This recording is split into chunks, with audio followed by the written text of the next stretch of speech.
Hey Reddit, ever feel like you're just a walking ATM to people who are supposed to love you? That's been my life for the past 5 years, and I finally said enough. Now my whole family is acting like I committed a war crime, but honestly, I've never felt better. I'm Marcus, 26, and I live in Portland, Oregon. I work in tech, make decent money, and apparently that makes me the family bank. My parents divorced when I was in high school, and my mom remarried this guy Derek, who brought 2 daughters into the picture, Jessica, 24, and Brittany, 22. So suddenly I went from being an only child to having 2 stepsisters who barely acknowledged my existence unless they needed something. My mom, Sandra, she's always been the type to play favorites. And guess what? It was never me. The moment Derek's girls moved in, it became the Sandra and her daughters show. They'd have these elaborate shopping trips, spa days, wine nights, always calling it mother-daughter bonding time. Never once invited me to anything family-related that wasn't a holiday obligation. But here's the kicker. When bills came due, suddenly I was family again. When Jessica's car broke down, who do you think got the call? When Brittany needed money for her photography equipment, guess whose credit card they reached for? When my mom wanted to renovate the kitchen, somehow my name was on the loan application. For years, I told myself this was normal. Family helps family, right? I was the one with stable income, so of course I'd pitch in. But it started eating at me when I realized the help only flowed one direction. When I got food poisoning last year and was sick for a week, not one of them checked on me. When I graduated with my master's degree, they forgot to show up to the ceremony because Jessica had a crisis with her boyfriend. The breaking point came last fall. My mom announced they were planning this big family vacation to Hawaii for Derek's 50th birthday. Everyone was buzzing about it for weeks. Restaurant reservations, excursion bookings, matching outfits for photos. I assumed I was included since they kept talking about it in front of me. 3 weeks before the trip, I casually asked about the flight times. My mom looked at me like I'd grown a second head. "Oh, sweetie, this is really more of a father-daughter trip for Derek and the girls. You understand?" I didn't understand. At all. But what really twisted the knife? They expected me to help pay for it. "Since you can't come, maybe you could contribute to the airfare? It would mean so much to Derek." I said I'd think about it. But honestly, I was done thinking. I was done being their emergency fund while being excluded from their actual lives. So I started pulling back. When Jessica asked for rent money, I told her I was tight that month. When Brittany wanted me to co-sign for a new apartment, I said my credit was tied up. When my mom asked for help with Christmas shopping, I suggested she budget better. The reaction was swift and ugly. I got called selfish, greedy, not the son I raised. My mom actually said I was punishing them for being close, like me wanting basic inclusion was somehow toxic. Then came the manipulation attempts. Jessica started sending me long texts about how stressed she was about money, how she might have to drop out of school. Brittany posted cryptic Instagram stories about family disappointment and fake love. My mom tried the guilt route, talking about how hard it was to keep the family together after the divorce. But I held firm. For the first time in years, I kept my money in my own bank account. And you know what happened? The world didn't end. They figured it out. Jessica got a part-time job. Brittany moved in with a roommate. My mom started actually budgeting instead of just assuming I'd cover the gaps. The Hawaii trip still happened. I saw all the photos on social media, everyone having a blast without me. And instead of feeling left out, I felt relieved. I took that week off too, but I went camping by myself up in the Cascade Mountains. No drama, no requests for money, no walking on eggshells, just peace. When they got back, the cold shoulder treatment started. Family dinners became tense affairs where they'd talk around me, making comments about people who abandon their family and money changing people. I'd show up, eat quietly, and leave. Eventually, I stopped showing up altogether. That's when things got really nasty. They started a group chat without me, where they'd plan family events, then post about them publicly. They'd share photos of birthday dinners and holiday celebrations I wasn't invited to, with captions about real family and the people who matter. But here's what they didn't expect. I started thriving. Without the constant financial drain, I was able to pay off my student loans early. I bought a new car without asking anyone's opinion. I started dating this amazing woman named Sarah, who couldn't believe my family treated me like that. The real test came at Christmas. My mom texted me on December 20th asking if I was ready to stop this nonsense and join them for Christmas Eve dinner. No apology, no acknowledgement of how they treated me. Just expectation that I'd crawl back. I replied, "Thanks for the invite, but I have plans." My plans? Sarah and I were flying to visit her family in Colorado. They welcomed me with open arms, included me in conversations, and actually seemed interested in my life. It was the first Christmas in years where I felt like I belonged somewhere. The fallout was epic. My mom called me selfish and ungrateful. Jessica sent a novel-length text about how I was destroying the family. Brittany blocked me on all social media. Derek, to his credit, stayed out of it, probably because he knew how his daughters really treated me. But the best part? my extended family started reaching out. My dad's side, who I'd lost touch with after the divorce, heard about what happened through my uncle. They were horrified by how I'd been treated and invited me to their New Year's celebration.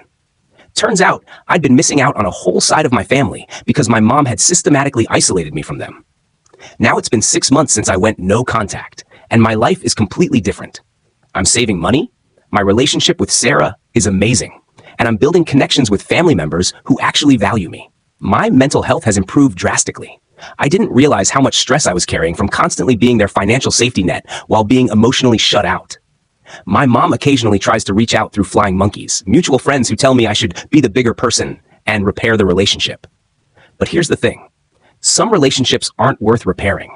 Some people only love you for what you provide, not who you are. Last month, I heard through the grapevine that Jessica dropped out of college because she couldn't afford it without my help. Part of me felt guilty for about 5 seconds. Then I remembered all the times she called me her bank brother, like it was a joke, and the guilt evaporated. I'm not bitter anymore. I'm grateful. They showed me exactly where I stood in their priorities, and I finally stopped pretending it was somewhere higher than it actually was. Sarah and I are looking at apartments together now. We're planning a trip to Europe this summer, the first vacation I've ever taken that I'm genuinely excited about. I'm building a life with people who want me in it, not just my wallet. Sometimes the best thing you can do for yourself is walk away from people who treat you like an option while expecting you to treat them like a priority. It took me 26 years to learn that lesson, but better late than never. To anyone reading this who's in a similar situation, your money is not a measure of your love, and their inclusion shouldn't be conditional on your contribution. You deserve better, and sometimes the family you choose is worth more than the family you're born into. Update 1. Holy crap, I didn't expect this to blow up like it did. Thank you all for the support and for sharing your own stories. It's wild how many people have been in similar situations. A few people asked for more details about what finally pushed me over the edge, so here's the full story of the Hawaii incident. So they'd been planning this trip for months. Derek's 50th was a big deal apparently, and my mom wanted to make it special. They talked about it constantly, what hotels they were looking at, which islands to visit, whether to rent a car. I was sitting right there during these conversations, sometimes even offering suggestions about places I'd heard were cool. I genuinely thought I was included. Why wouldn't I be? It's a family vacation. I'm family, right? Wrong. The conversation that opened my eyes happened 3 weeks before they were supposed to leave. I was at their house helping Derek fix a leaky pipe, because of course I was, and I mentioned that I should probably book my time off work soon. Time off for what? My mom asked. For Hawaii? For Derek's birthday trip? The silence was deafening. Jessica and Brittany exchanged this look, you know the one, where people communicate without words. Derek suddenly got very interested in the wrench he was holding. Oh, honey, my mom said in that condescending tone she used when she was about to deliver bad news. This is really more of a father-daughter bonding trip. Derek wants to spend quality time with his girls, and I want to support that. You understand? I stood there like an idiot, pipe wrench in hand, trying to process what I just heard. But you've been planning this for months, in front of me. Well, yes, but we never actually said you were invited. Brittany chimed in with, it's not personal, Marcus. It's just that Derek wants to focus on his relationship with me and Jess. Having you there would change the dynamic. The audacity of it. They'd been planning a family vacation for months, discussing it openly in front of me, letting me help with research and suggestions. And somehow I was supposed to telepathically know I wasn't welcome. But here's the part that really got me. After explaining why I couldn't come, my mom immediately pivoted to, but since you're not going, maybe you could help with the costs. The flights are more expensive than we thought. She wanted me to pay for a vacation I wasn't invited to. I looked at Derek, thinking maybe he'd speak up, say something like, actually, Marcus should come, or at least look uncomfortable about the situation. But he just nodded along. Later, I realized he probably didn't want me there either. Having the son around would cramp his style with his new family. That night, I went home and really thought about our relationship dynamics. When was the last time they'd invited me to something just because they wanted my company? I couldn't think of a single instance, but I could list dozens of times they'd needed my money, my labor, my co-signature, my help. The Hawaii trip went ahead as planned. They posted about 200 photos between the three of them. Beach selfies, sunset dinners, excursion photos. Jessica even posted one with the caption, "Best family vacation ever," while tagging my mom and Brittany. I wasn't hurt by being excluded anymore. I was angry that they'd expected me to pay for the privilege of being excluded. That's when I started saying no to everything. Wow, the response to this has been overwhelming. I've gotten hundreds of messages, and while I can't respond to all of them, I want to address some common questions and share what's happened since I posted this. Have they tried to reconcile? Sort of, but not really. A few weeks ago, my mom sent me a text that said, "I miss having you around. Maybe we can try to work things out." Notice she didn't apologize or acknowledge any wrongdoing. Just said she missed me. When I didn't respond immediately, she followed up with, "I don't understand why you're being so dramatic about everything." That second text told me everything I needed to know. She doesn't think she did anything wrong. She just misses having a reliable source of financial help. Jessica tried a different approach. She sent me a long Instagram DM talking about how family should stick together and how money shouldn't come between us. The irony was lost on her completely. Money didn't come between us. Their treatment of me as nothing more than an ATM did. What about Derek? Derek's been radio silent through all of this, which honestly tells me everything I need to know about his character. He was happy to let me help fix his house, co-sign for family purchases, and contribute to household expenses, but when push came to shove, he chose his daughters over basic decency. I don't blame him for prioritizing his kids, but I do blame him for being complicit in how they treated me. Do you regret going no contact? Not for a second. My life has improved in every measurable way. My bank account, my mental health, my relationship, my stress levels, everything is better. I sleep well at night, knowing I'm not going to wake up to some emergency text asking for money. What happened with your extended family? This has been the most positive part of this whole experience. Reconnecting with my dad's side of the family has been incredible. It turns out my mom had been actively discouraging contact with them for years. She'd make excuses for why I couldn't attend their gatherings, or she'd schedule conflicting events. My dad's brother, Uncle Robert, told me they'd invited me to probably 20 family events over the years that my mom said I was too busy to attend.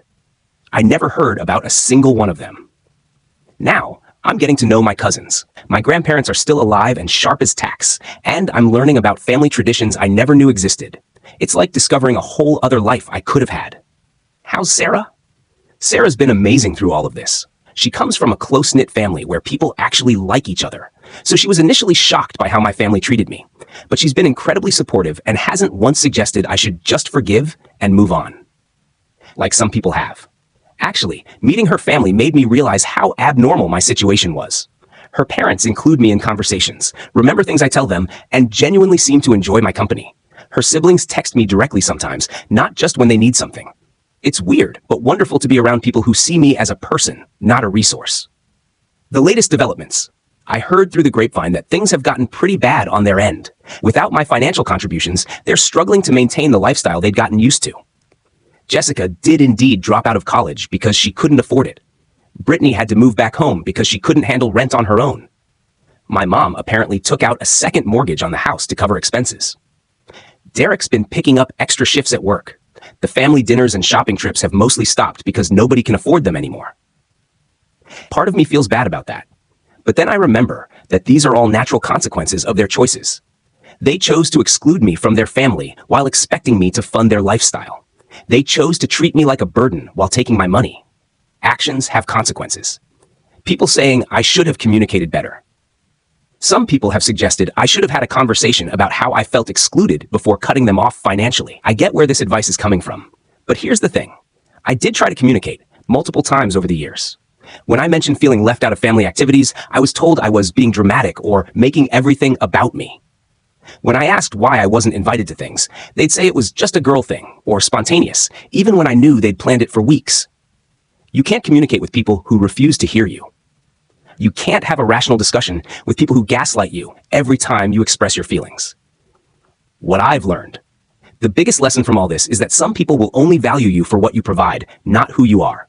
And once you accept that, the decision becomes easy. Do you want to spend your life being used by people who don't actually like you? Or do you want to build relationships with people who value you as a person? I chose option B, and I've never been happier. For anyone in a similar situation, your time, money, and energy are valuable resources. Don't waste them on people who don't appreciate them. There are people out there who will love you for who you are, not what you can do for them. Go find those people instead. Update 3. The meltdown. I wasn't going to post another update, but something happened last week that I think you all need to hear about. Buckle up, because this gets wild. So I've been completely no contact with my mom's side of the family for about 8 months now. No texts, no calls, no social media interaction. I even blocked them on Venmo after Brittany tried to request money with the note "for old time's sake." Last Saturday, Sarah and I were at a farmer's market downtown, just having a nice morning looking at overpriced organic vegetables and artisanal bread. I'm in line to buy some coffee when I feel a tap on my shoulder. I turn around and it's Jessica. She looks rough, like she hasn't slept in a week. Her hair's unwashed, she's in sweatpants and a stained hoodie, and she's got this wild look in her eyes. Marcus! Oh my God, finally! I've been trying to reach you for months. I just stared at her. Sarah moved closer to me, sensing trouble. You changed your number, Jessica continued, getting louder. You blocked us on everything. Mom's been so worried about you. I'm fine, I said, trying to keep my voice level. I'm just not interested in contact. That's when she lost it. And I mean lost it. Not interested in contact? We're your family, Marcus. You can't just abandon your family because you're having some kind of quarter-life crisis. People were starting to stare. The barista stopped making drinks. Sarah grabbed my arm gently, ready to leave if needed. You've gotten so selfish, Jessica kept going, her voice getting higher and more hysterical. Ever since you got that stupid tech job, you think you're better than us. You think your money makes you special. I almost laughed at that. My money? Jessica, you do realize that my selfish behavior is just me keeping my own money, right? We needed that money. We're struggling because of you. And there it was. The truth she'd been dancing around for months. They weren't upset about losing a family member. They were upset about losing their ATM. You needed my money, I repeated. Not me. My money. That's not, she started, then stopped, realizing what she just admitted. Sarah squeezed my arm. Marcus, let's go. But Jessica wasn't done. As we started to walk away, she followed us. You're going to regret this, she shouted. When you're old and alone and have no one, don't come crawling back to us. I turned around one last time. Jessica, I'm not alone. I'm with people who actually like me. That's when she really snapped. She started screaming about how I was destroying the family and how I was just like my deadbeat father. She grabbed at my arm, trying to physically stop me from leaving. Sarah stepped between us. Ma'am, you need to back up. Who the hell are you? Jessica snarled at Sarah. Some gold digger who's filling his head with poison? Big mistake. Nobody talks to Sarah like that. I'm someone who doesn't need his money to love him, Sarah said calmly. Maybe you should try it sometime. Jessica's face went red. She looked like she was about to hit Sarah, so I stepped in. We're leaving now, I said firmly. Don't follow us. But she did follow us, all the way to our car, screaming about family loyalty and responsibility. Other people at the farmer's market were recording on their phones. It was a complete circus. When we got to the car, Jessica pounded on the window as I started the engine. This isn't over, Marcus. You can't just throw away your family. I rolled down the window just enough to say, you threw me away first. I just stopped paying for the privilege. Then we drove off, leaving her standing in the parking lot, still yelling. The aftermath. Within an hour, I had missed calls from my mom, Derek, and Brittany. Apparently, Jessica went straight home and told them I'd been cruel and abusive to her at the farmer's market. According to the messages they left, I'd humiliated her in public and caused a scene. I sent one text to my mom. I didn't cause a scene. Jessica did. If she approaches me in public again, I'm calling the police. Then I blocked all their new numbers too. But here's the really crazy part. One of the people who recorded Jessica's meltdown posted it on TikTok. Sarah's friend saw it and sent it to us. The video shows Jessica screaming at me while I'm trying to calmly leave, her grabbing at my arm, and her following us to our car while yelling. The comments were enlightening. Things like, this girl is unhinged, and imagine being upset that someone won't give you their money, and this is what entitlement looks like. My mom apparently saw the video too. Someone must have sent it to her, because I got an email from her saying I should be ashamed of letting Jessica be publicly humiliated like that. I didn't even respond. You can't reason with people who think their victim is responsible for their own bad behavior being exposed. Final thoughts. This whole experience has been eye-opening. Jessica's meltdown in public showed me exactly who these people really are when they can't maintain their facade anymore. When you strip away the guilt trips and manipulation, what's left is entitlement and anger that their cash cow walked away. I'm more convinced than ever that cutting them off was the right choice. People who actually love you don't chase you through a farmer's market screaming about money. They don't try to physically restrain you when you try to leave. They don't blame you for their own public embarrassment. Sarah and I are doing great. We found an apartment we love, and we're moving in together next month. I'm closer to my dad's family than I've ever been. I'm taking a pottery class, always wanted to try it, but never had the time when I was constantly dealing with family drama. Life is good when you're not constantly walking on eggshells around people who see you as a resource instead of a person. For anyone still on the fence about cutting off toxic family members, if they loved you, they wouldn't make you choose between your peace of mind and their presence in your life. The fact that they do make you choose tells you everything you need to know. Choose peace. Choose yourself.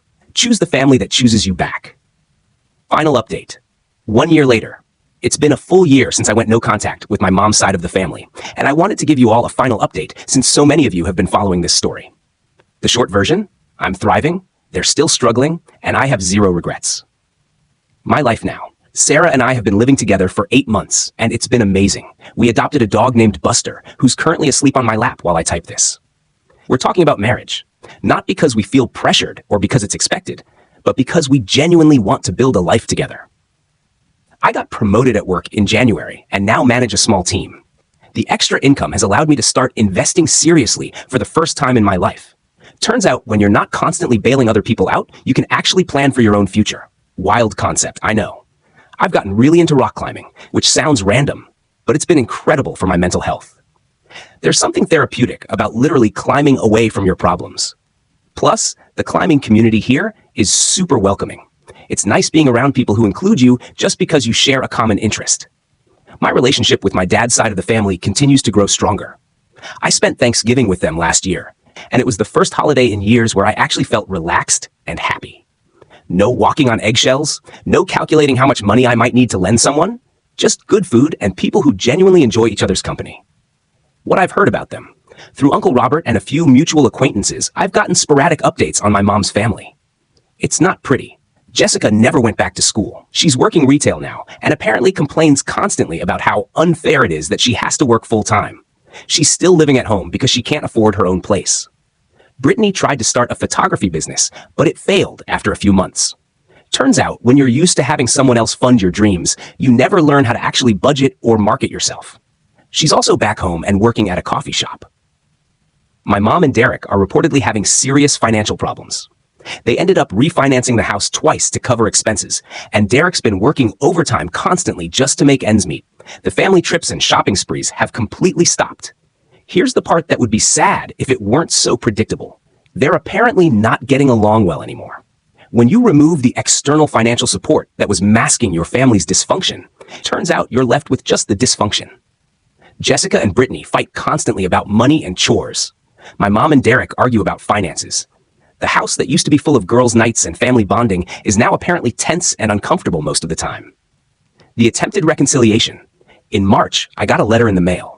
An actual physical letter, which was smart since I'd blocked them on everything digital. It was from my mom, and it was something. The letter was 3 pages long and basically boiled down to, "I'm sorry you feel like we didn't appreciate you, but you're being dramatic, and you need to come back and help your family because we're struggling."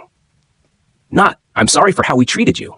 Not, "I understand why you're hurt." Just, "I'm sorry you feel that way," followed by a list of all their current financial problems and how I was being selfish for not helping. She mentioned that Jessica had been going through a hard time since I cut contact, and that Brittany was struggling to find her way. She said Derek was working himself to death trying to support everyone, and that I should step up and be the man of the family. The audacity was breathtaking. Even in her apology letter, she was asking for money. I didn't respond. Sarah helped me write a response at first, but then we realized that any response would just encourage more contact attempts. So I threw the letter away and moved on with my life.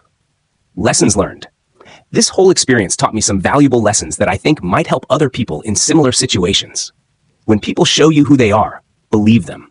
My family showed me for years that they valued my money more than my presence. I kept making excuses for them instead of accepting the obvious truth. You can't negotiate with people who don't see you as an equal. I used to think if I just explained my feelings better, they'd understand and change. But you can't reason with people who fundamentally don't respect you. Financial boundaries are just as important as emotional boundaries. Saying no to financial requests isn't mean or selfish. It's basic self-preservation. Found family is often stronger than blood family. The relationships I've built with Sarah's family, my dad's side, my coworkers, and my climbing buddies are all healthier and more fulfilling than anything I had with my mom's family. You don't owe anyone access to your life just because you share DNA. This was the hardest lesson for me to learn, but it's been the most liberating. To anyone in a similar situation, if you're reading this and recognizing your own family dynamics, please know that it's okay to walk away. It's okay to prioritize your own mental health and financial security. It's okay to demand basic respect from the people in your life. You don't have to set yourself on fire to keep other people warm. You don't have to fund other people's lifestyles at the expense of your own well-being. You don't have to accept emotional abuse just because it comes from family members. There are people out there who will love you for who you are, not what you can provide. Go find them. You deserve relationships based on mutual respect and genuine affection, not financial dependency and emotional manipulation. Final thoughts. A year ago, I thought cutting off my family would leave me isolated and alone. Instead, it opened up space in my life for healthier relationships and genuine happiness. I'm not angry at them anymore. I don't wish them ill. I just don't think about them much at all, which, honestly, is the best possible outcome. They've become irrelevant to my life, and that's exactly how it should be. Sarah's making dinner, Buster wants a walk, and I have a climbing session with friends later tonight. This is what peace looks like. Ordinary moments with people who actually want to share them with you. To everyone who followed this story and offered support, thank you. Your comments and messages helped me realize I wasn't crazy for feeling the way I did. And they gave me strength during the hard moments. Life is good when you surround yourself with good people. Choose wisely, and don't be afraid to unchoose the people who don't choose you back. That's all from me. Thanks for reading, and I hope this helps someone out there who needs to hear it. Peace out, Reddit.